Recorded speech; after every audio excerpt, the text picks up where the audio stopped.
Good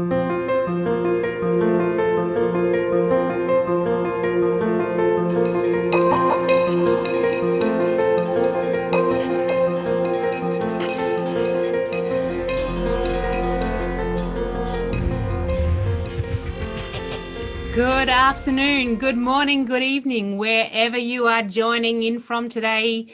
Hello and welcome to Global Sheep Forum Session 2, our second session of Global Sheep Forum. It is fabulous to see you here today. Thank you for coming along, whatever time of day it is. That's right, we've got 3 sessions in 24 hours. For those of you that might have been here earlier today, thank you for coming back and joining us for Session 2.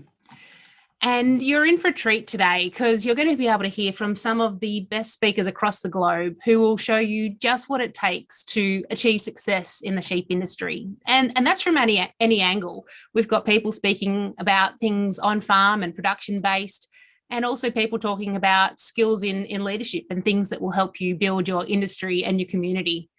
So we're very excited to have you here to join us because we've brought together young and experienced sheep professionals like you and people like you that will help you identify and manage some of the industry challenges so that together we can all continue to develop the global sheep sector. So my name is Melissa Neal, and it's my pleasure to be your host today and lead you through the Global Sheep Forum Next Generation program.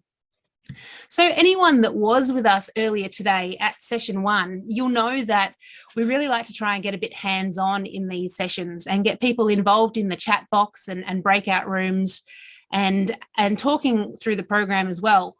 So be aware and be ready for that as it comes up. But to start off with, I'm curious that I can see there might be a couple of familiar faces here. So in the chat box, if you were here at session 1 earlier today, can you just put a 1 in the chat box and see for those that have already been on our session 1 today, there's a couple there. So because of the time zones, I think a lot of people will be asleep. We had about 60 on this morning, so we'll see how we go for this time zone. We're really pleased to be able to take it around the globe this year through this online format. So here we are, session 2, Global Sheep Forum Next Generation, and we're going to continue to learn the latest about sheep production and practices and continue to discover some of those ways to take your leadership skills to the next level. And across the 3 sessions, you'll be picking up these skills, as I said, to improve your sheep on farm and your farming practices, as well as find ways that you can practically make little changes in your business. So as well as those people from session 1, everyone else, just grab a Y, put a Y in the chat box if you are interested in those things to improve your sheep, to improve your farming, or to improve your skills. Put a Y in the chat box. And also while you're there, just put down where you're joining us from today. We have people from all across the globe, so please jump on the chat box and let us know where you are joining from today. So if for anyone that doesn't know where to find the chat, just go down to the bottom of your screen and you'll find the chat bar there. And all sorts of places. Denmark, fantastic, thanks Esther. Got a few more coming through. Melbourne, Australia, the Philippines, all sorts of places. So you might be wondering, how did this program get started? And it's through the partners of Global Sheep Forum that we're all here today. So I'd just like to introduce you to the partnering countries that are collectively the Global Sheep Producers Forum, and they've got the priority to develop the next generation of sheep producers and farmers and shepherds.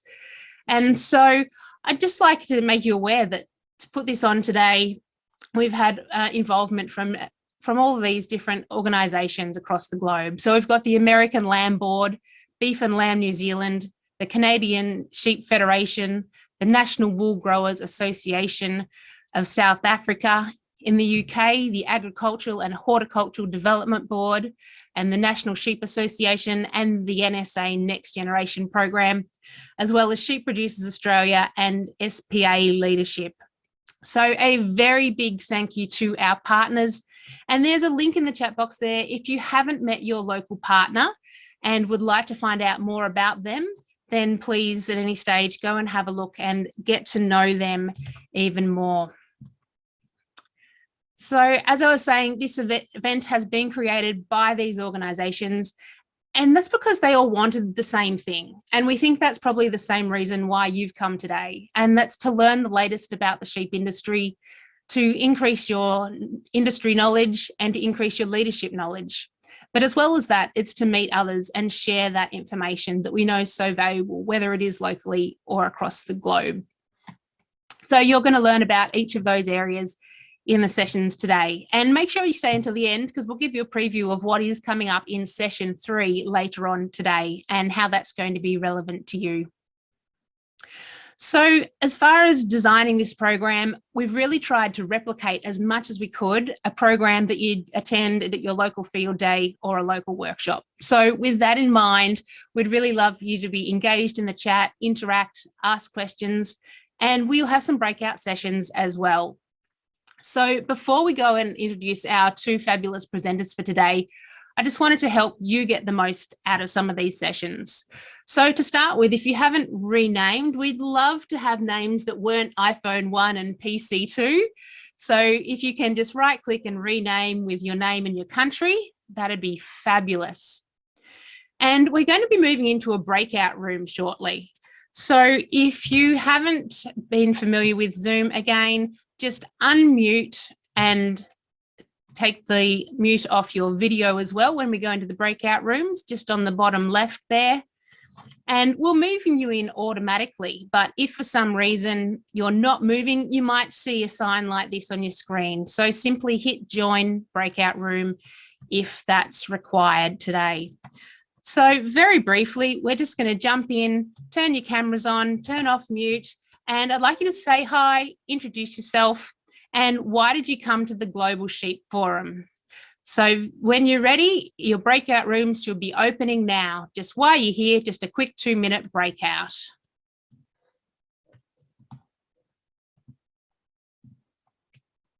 Welcome back, welcome back.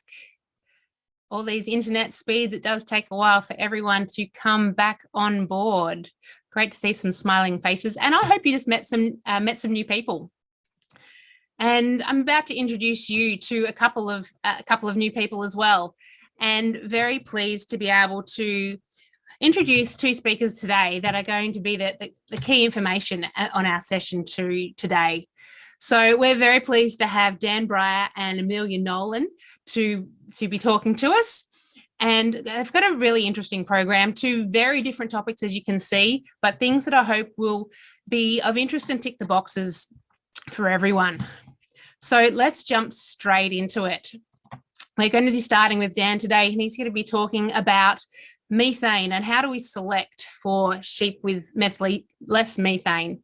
And Dan is the General Manager of Beef and Lamb New Zealand Genetics, and he's also involved in New Zealand Beef and Lamb Farming Excellence as the team leader there. So his role encompasses research, development and extension. So he grew up on sheep and beef properties in the Northern Island in New Zealand, and he's also trained as a vet. So he's got great practical hands-on experience. And so we know that methane is such a challenging topic wherever we are these days. And what I love about Dan is that he sees the importance of using genetics and farming systems as our key to success. And his focus is on how do we practically help commercial farmers to have the tools they need to make good decisions in their farming operations. So Dan Briar, as you get ready to load your slides, everyone please put your hands together and welcome Dan. All right, it's a pleasure to be here. Thank you for the introduction. Such nice things to say.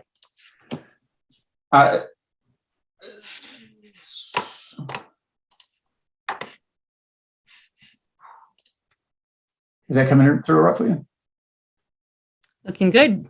Awesome, cool. So thanks for having me. And I guess the opportunity here is I just want to talk through a couple of things about methane in the New Zealand sheep flock. As you're probably aware, methane, well, not probably aware, but methane is really important from a global warming point of view. Lots of talk in the media, and particularly about livestock's production of methane. So here in New Zealand, we've been working on it for a while now, and I want to just take you through and show you some of that, but also talk about some of the other mitigation options that are available and some of the things that we're thinking about and how we help farmers implement them on their farm. And also interested to hear from anyone from you guys about what you're thinking about in your systems and in your neck of the woods. One of the key things that we've been really had to make sure we keep reminding scientists and government officials and everyone when they're thinking about how they can help farmers is that these things actually need to work in a farm and in your farm system. So I'm really keen to see other farmers who have other and different farming systems to ours, what options and things I've been thinking about. So Melissa's right. I guess first and foremost, I'm a farmer. I've been with beef and lamb for a couple of years. Before that, I worked with a big a corporate farm. We had 120 odd farms across New Zealand. And before that, I was out in the paddock crutching ewes and dagging lambs and all that sort of good stuff.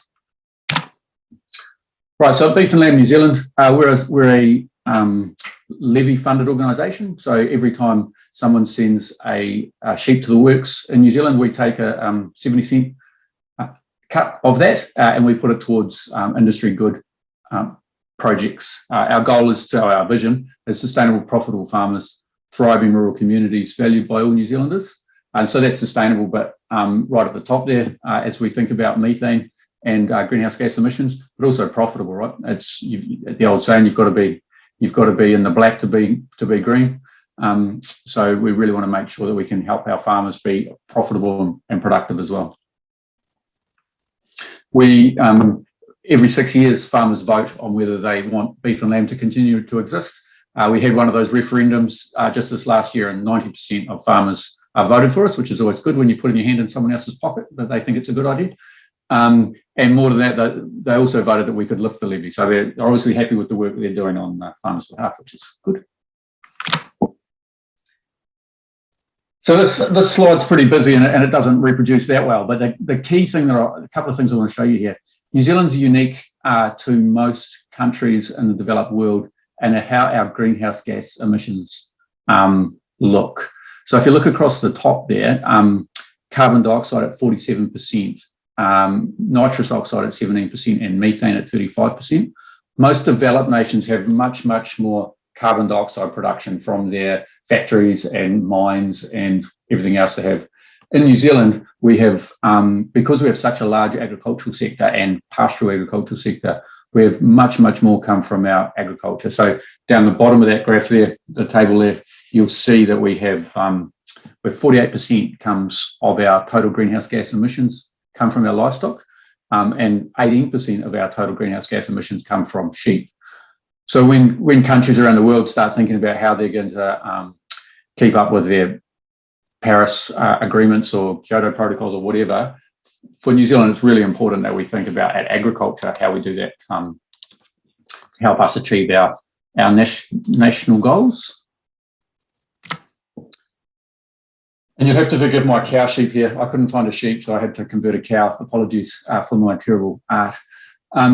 But she's the key thing here is that to think about where that methane comes from in the animal, right?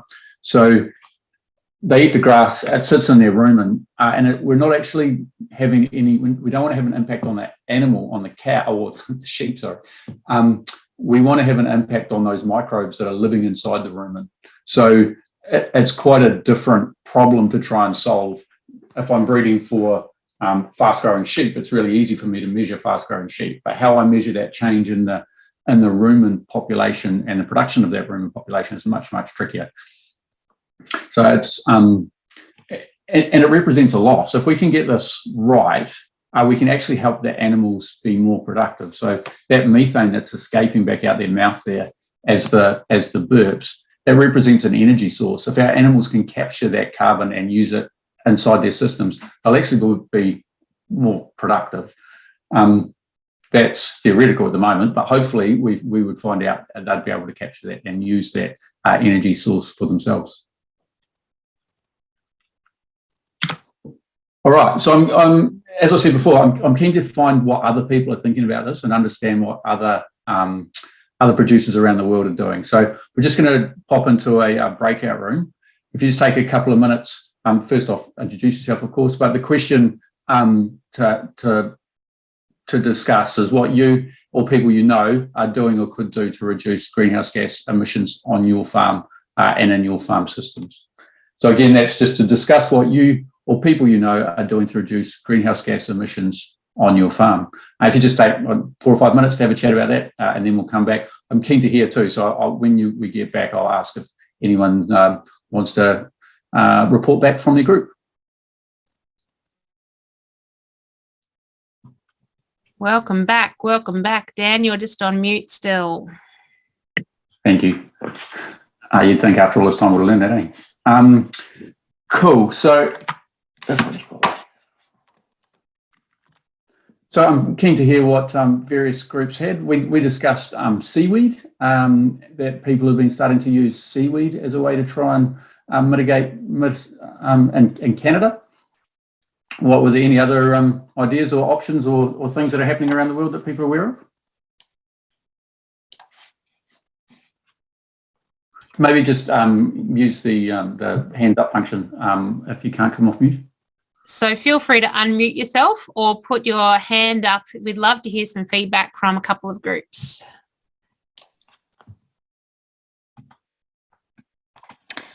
In our group, we didn't so much discuss particular specific things that we're doing, but we know that in Australia we have a target to be carbon neutral by 2030. So that's something that we spoke about. Yeah, and so in New Zealand, our target is to reduce our methane by 10% by 2030, and by 2050 to have it down by 24 or 47%.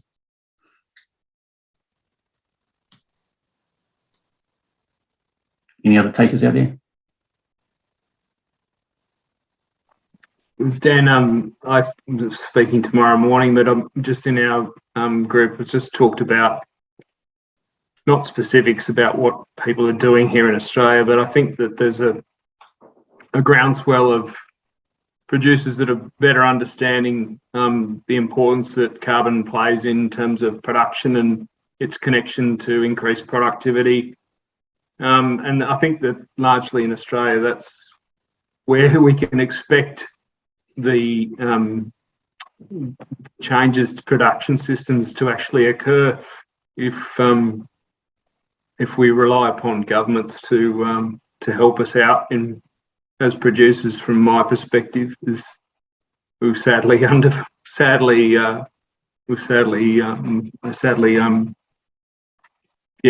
think we'll be underwhelmed. So yeah. And what we're seeing in New Zealand is actually that carbon settings are driving planting of pine trees, right? Wholesale planting in some areas, which is we're seeing less livestock as the farms are sold for essentially carbon speculation on the carbon price.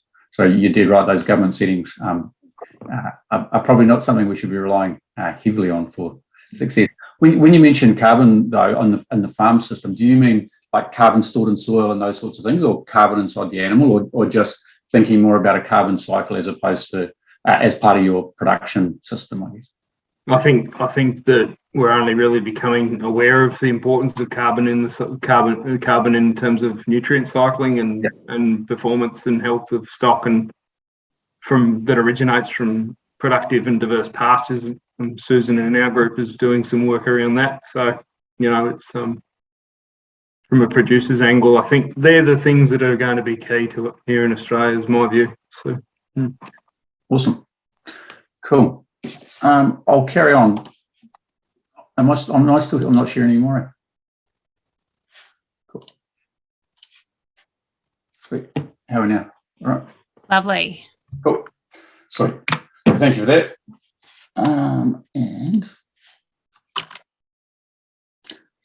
So now I'll just get into a little bit of what we've done with the methane in New Zealand, and as I say, I was a farmer before I shifted to town to be a corporate farmer, and a veterinarian before that. And this research that New Zealand farmers started investing in back in 2003, so while I was still at vet school, it makes me pretty proud, to be honest, that we had the foresight to think there's going to be some challenges for us as an industry around greenhouse gases and methane produced from livestock, and so started way back then with the early research, which means we're a bit closer to some solutions now that we can get into farmers' hands. So I think that's, as I say, I'm pretty proud of that. So it's the work is funded, government's involved, but the New Zealand livestock industries had a really key role in that, and we've invested lots of millions of dollars over the last 18 years into that.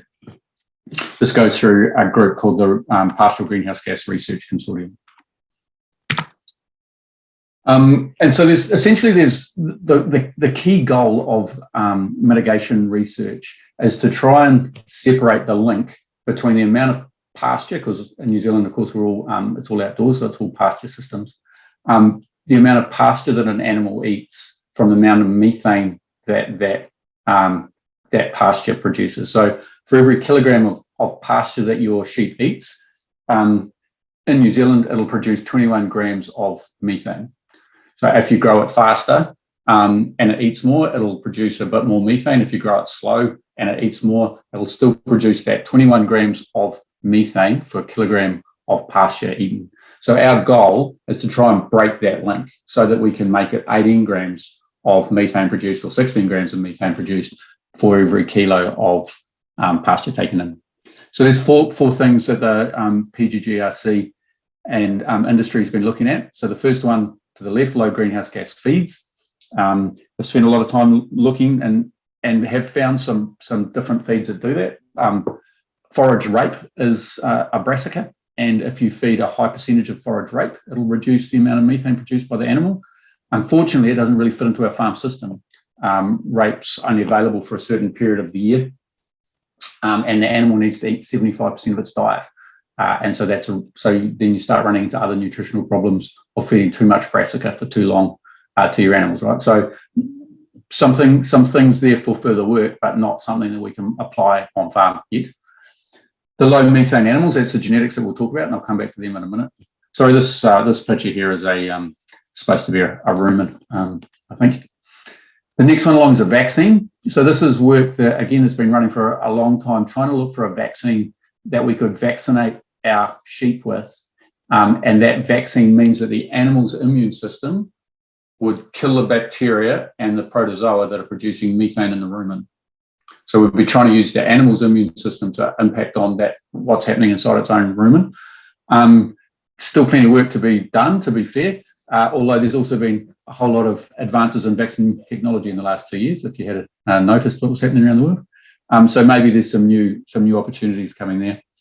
And the fourth one is inhibitors. So this is things that you put in the feed or directly into the rumen that would stop those methane producing bugs from growing. So the seaweed that came up in our group earlier, it works as an inhibitor by stopping those methane bugs from doing their job inside the rumen. So we're going to talk mostly about the low methane genetics, and then we'll cover off probably a little bit about the inhibitors too. All right. So genetic selection for low methane, it's a little bit of a holy grail because genetics is like rust, but in a good way. It never sleeps. If you breed an animal and make the right breeding decisions, as sheep farmers know, you get paid back for that for generations and generations and generations. So if we can find a way through these low methane sheep that farmers can make some good decisions, and it adds and becomes cumulative like rust or like interest after you don't sort of notice anything for 5 years or maybe even 10 years, and then suddenly you're 20 years down the track and you've made a massive gain. In New Zealand, for instance, our industry is essentially 30% more efficient now than it was 30 years ago, and that's largely driven by genetics and feeding. It's also a holy grail because the inhibitors and other things that I just talked about before require the farmer to do something. They need daily feeds, or they need boluses that go in, that need to be put into the animal every, I don't know, month or 6 months or whatever the time pay out for the product is. Whereas this is, as I say, set and forget. So these are some sheep here in the chamber. I'll show you some more photos of those guys in the chamber, but they handle it really well. You can see it's a little bit foggy there. It's steamed up because they're capturing the gas coming out of the top of these chambers, and that's where the measurement's happening to understand how much they're producing. So what, just to go right back to the start, as I say, this work happened a long time ago, and what the team at AgResearch, which is one of New Zealand's government research groups, what they did is they took a research flock, which they know lots about. They've done lots of measurement and testing on these animals, and they measured them all for methane. And if you imagine that the blue ones in this graphic design of mine are the high methane producers, and the green ones are the low methane producers. And then what they did is they've bred those two groups to themselves, right? So they've bred the blue ones to the high emitters to the high emitters, and they've bred the green emitters to the green emitters. And over time, those two groups have gotten further and further away. And while that sounds relatively simple on the face of it, it's really important because that proves that it's heritable. If they'd mated those high emitters to the high emitters and the low emitters to the low emitters, and then those two groups had come back together, it would mean that the difference we were seeing was by chance or something different. But what we've seen is that the groups have separated, moved apart, and stayed apart over time. They've also found out some other interesting things, right? So for the genetics train spotters in here, there's the heritability is about 0.2, which is pretty good. There's moderate variability across a flock. So if they rocked up to my neighbour here and tested all of his sheep, there would be some variation within the flock. And that's really important too from a genetics point of view. If they're all exactly the same, you can't find those highs and lows to work with. So there is enough variation. Crucially, they found as well, and I'll show this down the track, but there's no adverse genetic impacts. So our worst case scenario is if we got 10 years down the track and discovered that we were breeding for sheep with, I don't know, terrible undershot jaws or bone deformities or something like that, just because those genes happen to be closely associated with the methane gene. So none of that. The heritability, which I mentioned, so that's the amount of the genes which move from one generation to the next, is about 0.2, and that's similar to the heritability for weaning weight. So weaning weight, a lot of our farmers spend a lot of time trying to select for faster growing lambs, and so this is a similar heritability, and it's about twice the reproductive traits which our farmers select for really aggressively too, right? So it's right there in the centre of the things we can select for. Across these two groups, and in reality, there's now an 11% difference in the methane production between these two groups in that research flock. So they started 11 years ago, I think.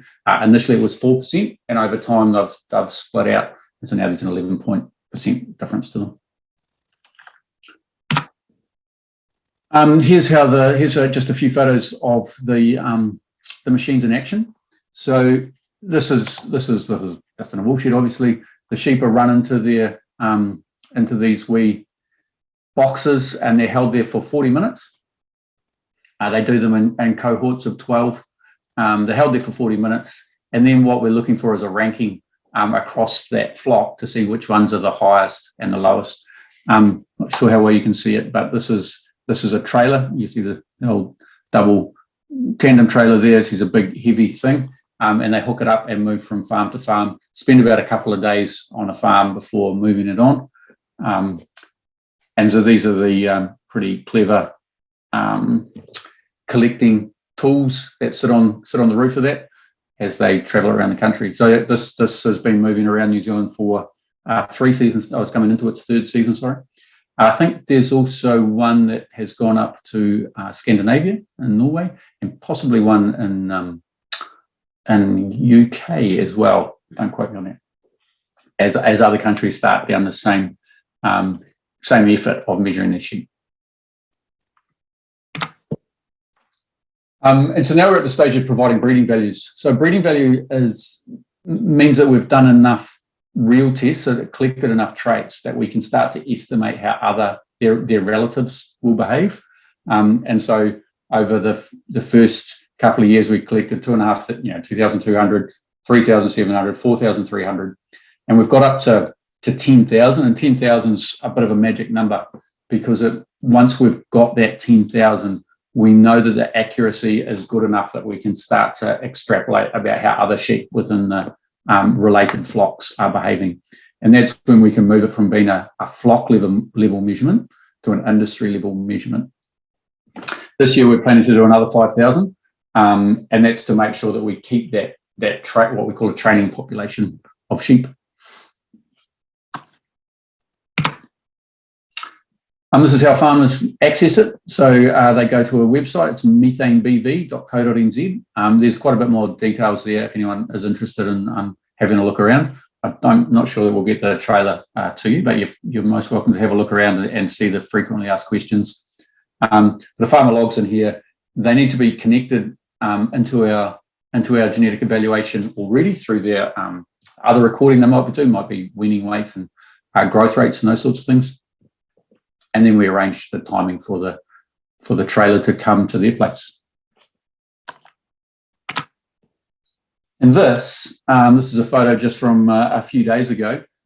This guy here, it actually happens to be the chairman of Beef and Lamb, but he's also the first farmer, I think, in the world to have bought low methane rams. So the guy on the left-hand side has been part of our research program. And so he's now got rams for sale, which are specifically selected for having low methane. And Andrew Morrison's gone and bought them because he thinks that in 5 or 10 years' time, it's going to be really important that he's got a flock of low methane producing sheep. He thinks that there's an opportunity for him and his farming business in that. One of the things that we know and why Andrew, the breeder there, is really happy to carry on breeding for low methane is that the sheep which have low methane don't have any other negative traits. And in fact, they grow slightly more wool than other animals that haven't been selected for low methane. We don't really understand why that is, but they grow a little bit more wool. They're pretty much exactly the same for everything else, for their growth rate, number of lambs born, survival, all of the other things that we measure. So there we go. These sheep are now getting into the hands of commercial sheep and beef farmers in New Zealand, which is pretty exciting. So there's a couple of ways that we're helping people understand and see this. The first is that we have a low input progeny test. So this is part of our genetics program in the South Island. And at that progeny test site, we measure things that we think might be useful for a sheep of the future who needs to have low chemical inputs. We don't want to have to use too many drenches. We don't want to get fly strikes. So things like a clean breech and low DAG scores. And at that low input progeny test, we're also using the methane trailers and using that as a way for our farmer breeder community to see it happening. And we also have for our commercial farmers, so our farmers who aren't stud breeders, everyone else essentially, we have a demonstration farm at the Future Farm in North Canterbury, and we've got a flock there which we've mated to both low methane rams and normal rams from our normal breeder. And the idea is there to run those sheep side by side so that our commercial farmers can see if the low methane rams do fall apart or not. We're trying to help lower the barrier for farmers to say, well, actually, there's nothing wrong with those rams, so why don't I get one for me? Next steps for us. We're going to make an index. So an index is where we take a number of different traits and give them a dollar value. So for instance, I might take number of lambs born and the survival of those lambs and the growth rate of those lambs, assign a dollar value to each of those traits, and then apply those numbers to the breeding values I have for rams. And it allows me to compare the best ram commercially, or the best money I'm going to get from rams across a range of different breeding values. And so we're going to do that and include methane into our index. This graph here is our current national index, which is what we call a New Zealand maternal worth. And over time, you'll see this is as I talked about, we turn it into dollars. Over time, we've seen our New Zealand maternal worth increasing. And that at the moment it includes, as I say, survival, number of lamb born, those sorts of things. and it will also include methane in time. Other next steps, we need to carry on phenotyping, which is collecting those methane tests. Costs the farmer $30 to get those tests done, so $30 per sheep, and they need to do somewhere between 80 and 120 sheep each, so it's not a cheap investment for them. It's an expensive trait. We do part fund some of that for them, but we need to carry on collecting those phenotypes. We need to get some genotypes. So genotypes, the DNA samples, that'll mean that from our training population of 5,000 sheep, we can estimate right across the New Zealand flock how the methane genetics are changing and moving. And crucially, and as boring as it sounds, we need to work on calculators. We need to be able to help governments, International Climate Change Committee, those sort of people understand that if I've bought some rams and I've bred them into my flock, my methane has gone down by what amount, and then how I capture that in some sort of national inventory. So there's some really hard and clever maths for someone to try and figure out as we think about those calculators. Slightly more widely, this is just a bit of a sideline really, but an interesting thing that we've been working on alongside all of this is the whole suite of things that we think might be useful for lowering greenhouse gases from our sheep and from our farms in New Zealand. And so I know these words are all too small for you to see, but essentially each one of these is a potential greenhouse gas reducer. So this one is 3NOP. That's a product which is available. I think they're trialling it in Australia. I think it's just been licensed in South America. A product that it's an inhibitor that will reduce methane from livestock. We've also these ones here. These are the seaweeds that have been trialled around the world. I think again in Australia and other parts of the world, Canada, the United States, they're looking in Europe. They're looking at how they can use seaweeds to try and reduce methane. There's our genetic sheet there. The interesting things about this, the idea here is that this shows a fence line, right? And our inhibitors or our things that are going to work for farmers have to get over the fence before they're any good. Before that, there's still just people like me and the scientists coming up with clever ideas. So the sort of things it's got to get over, it's got to fit into a farm system. So in New Zealand farm systems, 3NOP or the Bovia product, it needs to be in every mouthful of feed. So because our animals are out on grass, it just doesn't work. We can't do that in every mouthful of feed. So while it might be a great solution for people who have housed animals in other parts of the world, it's just not a solution for us. It needs to be economic, of course. No point trying to charge a farmer $100 for something that's only going to pay them back $5. It needs to be, health and good for the environment. No point using, Agent Orange or something if it's just going to kill the fish and ruin the environment around us. Needs to be acceptable to our markets. So there's a whole lot of things that we need to get right before we can before we can put it into the hands of farmers and give it to farmers as a tool. And this is the real challenge with methane production and mitigation of methane for sheep farmers around the world, is we just don't have any tools yet. We don't have anything we can directly do, which is why genetics excites me, because it's as close as we've got to something that farmers can do to actually reduce their methane without having to either just reduce stock or rely on sequestration. One that is over the line is an additive urease inhibitor, an additive you can add to urea, nitrogen fertilizers, which reduces the amount that's volatilized as a gas. All right. So that was a bit of a whistle stop tour. I was pretty keen if we just jump back into those breakout groups and actually just have a bit of a chat, really, I guess, about what you've heard, but also really thinking about the farm systems that you run or you know of, and what are those things which could work in there, and what's just a no-go, and maybe genetics, which is an option for us, just isn't one for you. So keen to understand how you might use mitigation technologies in your own farm system. So how you could use mitigation technologies in your own farm system. All right, see you soon. So click that join button if it pops up in front of you.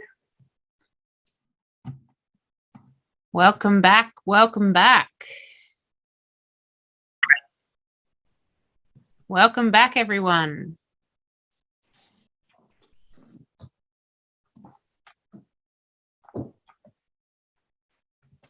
All right, so in our group we had a bit of a chat about methane. Interesting talking about how changing farm systems can impact on that methane production. So one of the people in this room, who's sorry I forget your first name, apologies, was saying about moving from a weather flock to breeding self-replacing flock, reducing that average age of sheep and increasing that output per animal will reduce the amount of methane, which is spot on the money.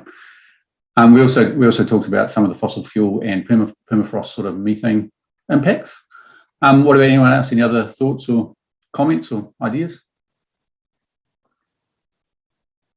We did have one guy who's got a quarter-acre section. He thinks he's going to bring sheep in there now. Low methane ones, hopefully.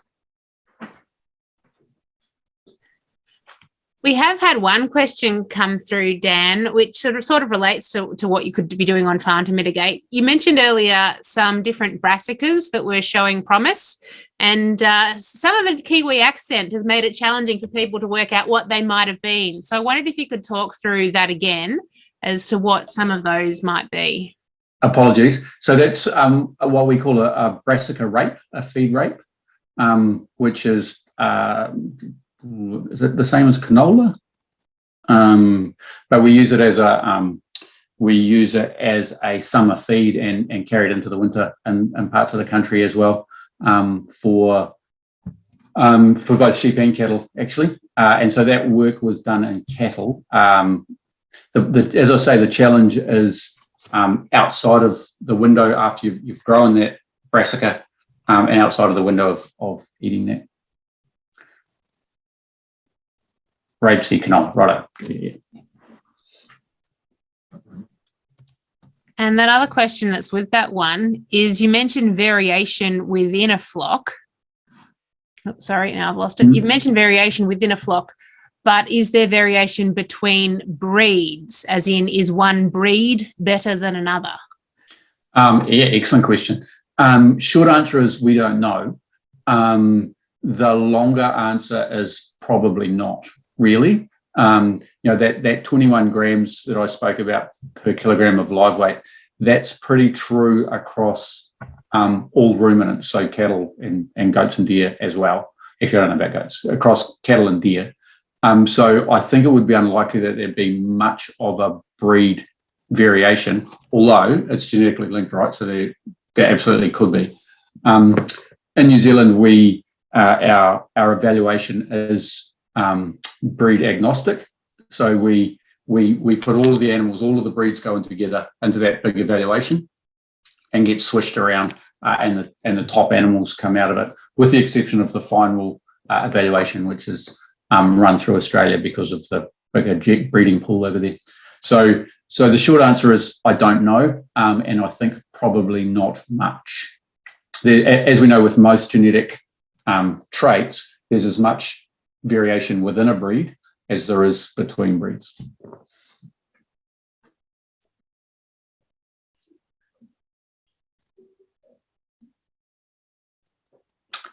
So from Susan, measure would need to be by production, e.g. per hectare or acre, as some people produce more kilograms of meat and wool than their neighbour from the same number of sheep. Absolutely.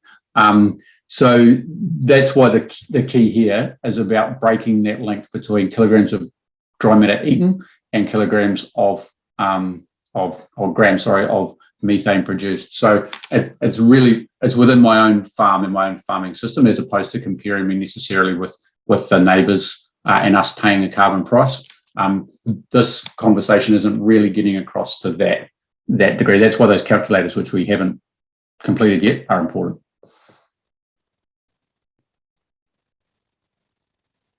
It's an excellent question from Katie. How do you make low methane animals more economically viable? We get paid for meat and wool, not methane or lack thereof.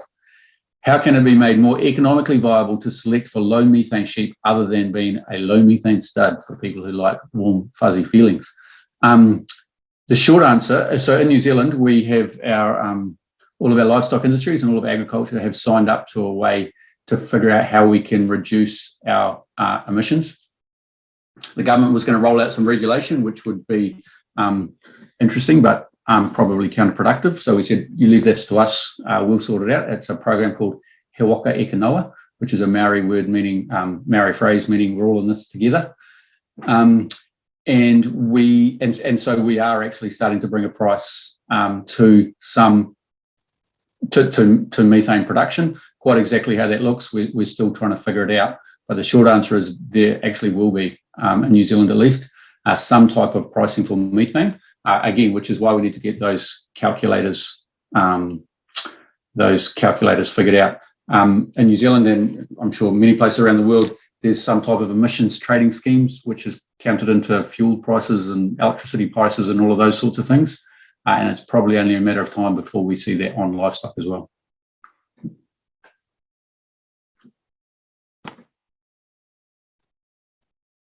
The other bit of that that's really important is that we have to be really, really crucial. That's why if we can capture that carbon and get a production benefit as well, then we get a double win.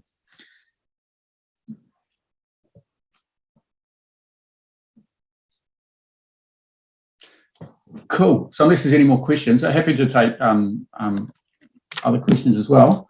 But that's me really. I've probably just got a finish up slide. So I'll pass it back over to you, Melissa. Oh, yeah, sorry. Another question from Steve there. What's the level of interest from breed societies?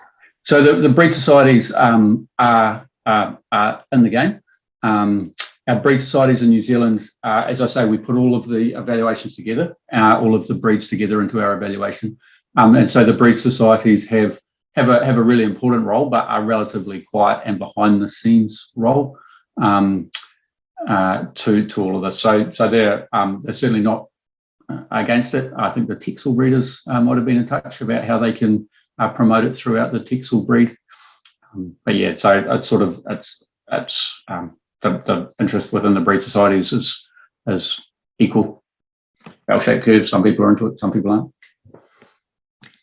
And apart from the societies, is there much producer demand for the low methane rams that your test results are finding?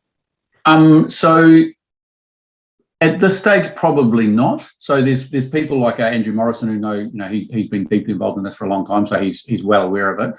But now we really need to move. We're moving into that extension space. And as I talked about He Waka E Kanoa, as that starts to get some legs and people start to think, well, what can I actually do on my farm besides sequestration? There will be some leading edge adopters who will, only a small proportion to start with, who will start to get into it. So at this stage, if I was to guess, I'd say that this year there might be, I don't know, a couple of hundred rams throughout the whole country that are sold because they're low methane rams. But I think next year that might be 400, and then it won't be that people are specifically selecting for low methane, but they'll be selecting for a suite of things, of which being below average for methane will be one of those things. Fabulous. Any final questions to wrap up?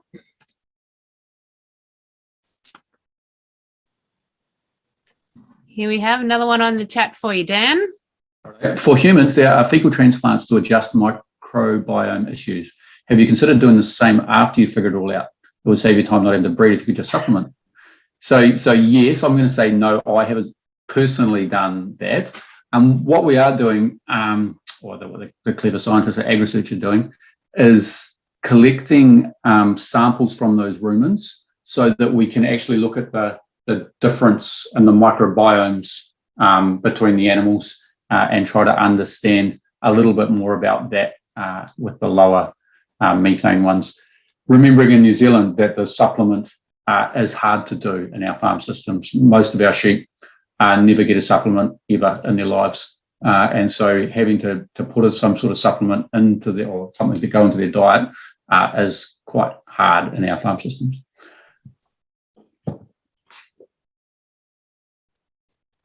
Cool. Well, thank you very much. Thanks for your time. Thanks for listening. Fabulous. Well, thank you so much, Dan, for sharing with us the latest that's happening in what is such a fascinating area. Like really, the area of methane production is only going to continue to get bigger, and it is absolutely a worldwide challenge. We can agree on that. And to just hear that some clever genetic selection is all it takes as a starting point, amongst all the other things and options as well, but that just that genetic selection can have a significant effect on making a difference in the sheep production, and that it can help reduce global warming across the planet. So thank you so much for being here and sharing that with us today. Really appreciate it. No trouble.